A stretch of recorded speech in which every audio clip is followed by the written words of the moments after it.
L'alluvione e la siccità, le due facce dello stesso Veneto, regione che paga un pesante tributo alle mutazioni del clima, il consumo di suolo, la fragilità del suo sistema idrogeologico. Troppa acqua, troppo secco, emergenze diverse ma danni analoghi. Nell'autunno 2010 457 milioni certificati dai comuni, nell'estate 2012 500 milioni stimati dalla Coldiretti.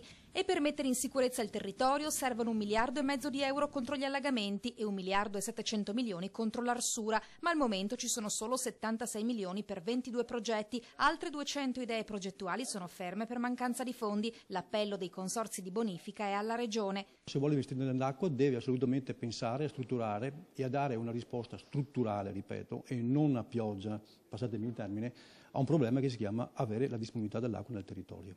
Sul tappeto l'annosa questione del rilascio d'acqua dalla montagna alla pianura, dove risultano bruciati 364.000 ettari di terreno. Del resto, da ottobre a luglio scorso è stato registrato un deficit di precipitazioni del 24%, tanto che i livelli pluviometrici sono in picchiata, meno 38% sul Po, meno 36% sul bacino scolante, meno 26-23% fra Sile e Brenta, meno 19-14% fra Piave e Adige. Purtroppo passiamo da un anno estremamente ricco di acqua, sin troppo ricco di acqua, tant'è che abbiamo subito consistenti allagamenti, a un anno in cui c'è una siccità epocale. Una risposta arriva dal portale informatico Irriframe. Il cervellone contiene i dati meteorologici e culturali dei singoli poderi censiti. Per sapere quando, quanto e come irrigare il proprio campo, all'agricoltore viene inviato un SMS. Migliorare l'efficienza della distribuzione dell'acqua e soprattutto garantire un risparmio che viene stimato dal 15 al 25%. A fronte di un costo per l'irrigazione di 100 euro all'ettaro.